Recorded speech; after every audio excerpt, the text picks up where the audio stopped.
Hey everyone, welcome back to Sober Readings. Today is Thursday, the 23rd of July. Let's begin today's episode with the Serenity Prayer. God, grant us the serenity to accept the things we cannot change, courage to change the things we can, and the wisdom to know the difference. Today's reading from Daily Reflections. I ask God to decide. I pray that you now remove from me every single defect of character which stands in the way of my usefulness to you and my fellows. And that is also on page 76 of the Big Book of Alcoholics Anonymous. So that's the second line of the 7th step prayer. Having admitted my powerlessness and made a decision to turn my will and my life over to the care of God as I understand Him, I don't decide which defects get removed, or the order in which defects get removed, or the time frame in which they get removed. I ask God to decide which defects stand in the way of my usefulness to Him and to others, and then I humbly ask Him to remove them. Today's reading from 24 Hours, July 23 AA Thought for the Day. We should remember that all AAs have clay feet. We should not set any member upon a pedestal and mark her or him as a perfect AA. It's not fair to the person to be singled out in this fashion, and if the person is wise, she or he will not wish it. If the person we single out as an ideal AA has a fall, we are in danger of falling too. Without exception, we are all only one drink away from a drunk, no matter how long we have been in AA. Nobody is entirely safe. AA itself should be an ideal, not any particular member of it. So ask yourself, am I putting my trust in AA principles and not in any one member of the group? Today's meditation for the day. The inward peace that comes from trust in God truly passes all understanding. That peace no one can take from you. No person has the power to disturb that inner peace. But you must be careful not to let in the world worries and distractions. You must try not to give entrance to fears and despondency. You must refuse to open the door to distractions that disturb your inward peace. Make it a point to allow nothing today to disturb your inner peace, your heart calm. And today's prayer for the day. I pray that I may not allow those about me to spoil my peace of mind. I pray that I may keep a deep inner calm throughout the day. Today's meditation from Touchstones. He that to what he sees adds observation, and to what he reads reflection, is in the right road to knowledge. That's a quote from Charles Caleb Colton. We are not just feathers blown on the winds of a powerless life. We bring ourselves to our experiences. The dynamics of learning include, first, what happens, what we see or read or hear, and second, what we make of it. So, in our observations and reflections, we consider what an event means to us. As men in a spiritual program, we need some time to think and reflect. That is, we need time away from the phone, away from interruptions and work, where we can let ourselves learn and grow from our experiences.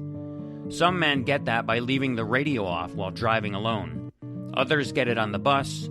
Others light a candle in a quiet room at home and meditate.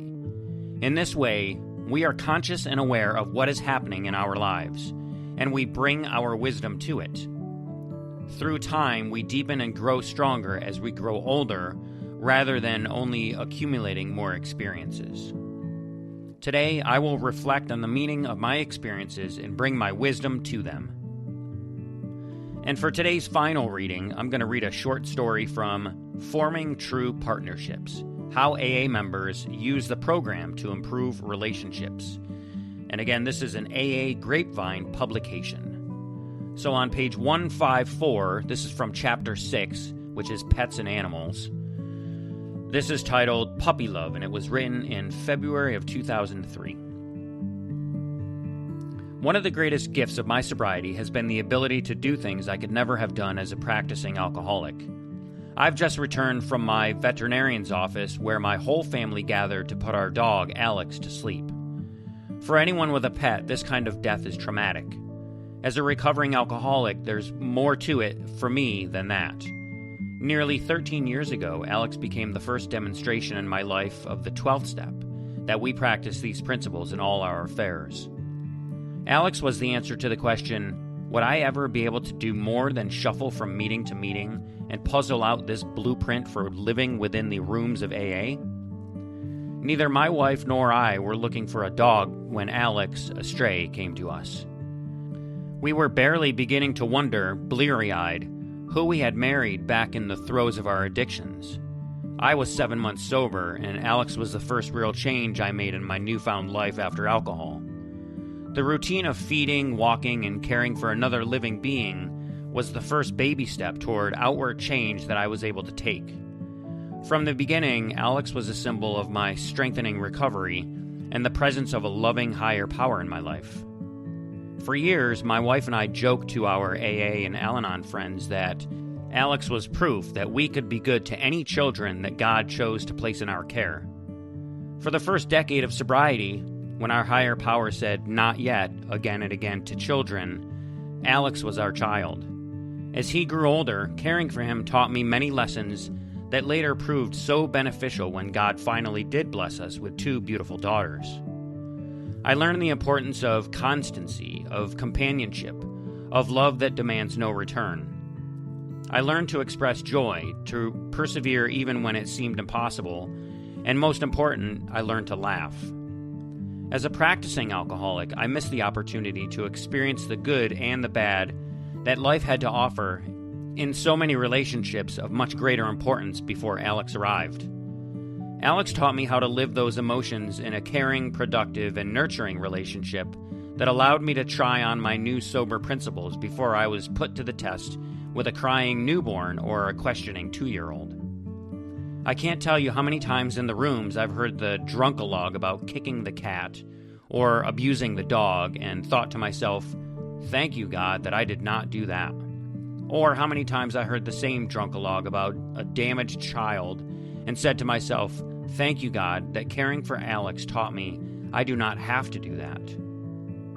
In his last few years, Alex grew old and frail. He climbed stairs slowly and with pain. His eyes were those of the old, gray and opaque. He heard and saw less. An inevitable end, one likely I would have missed or failed to fully experience if I were still drinking, lay clearly ahead. This, too, was one of the gifts of sobriety. After years of joy and love, my wife and I had to make the painful decision that our beautiful dog's quality of life was so poor that death was a better choice. Alex's death reinforced for me so many of the principles of this program that govern my life today. Today, as an alcoholic who not only doesn't drink anymore, but depends upon a higher power and Alcoholics Anonymous for guidance, I can make the most difficult decisions. Today, as an alcoholic who strives to practice these principles outside the rooms as well as in, I can be there for my family in a difficult time. Today, as an alcoholic who can actually think about people other than himself, I can make the healthy choice to gently and lovingly introduce my 2 young daughters to one of the most important and defining events in life, death. And today, in remembering my beloved Alex, I can try, as he did, even on his last morning, to live as we all hope we can, one day at a time, with a focus on a moment at hand, with no regret of the past or any wish to shut the door on it. That was written by Paul F. in Wexford, Pennsylvania. So thank you, Paul, for sharing that story with us. I can relate to that. I've had to put a dog down in sobriety, and it is a very hard thing to do.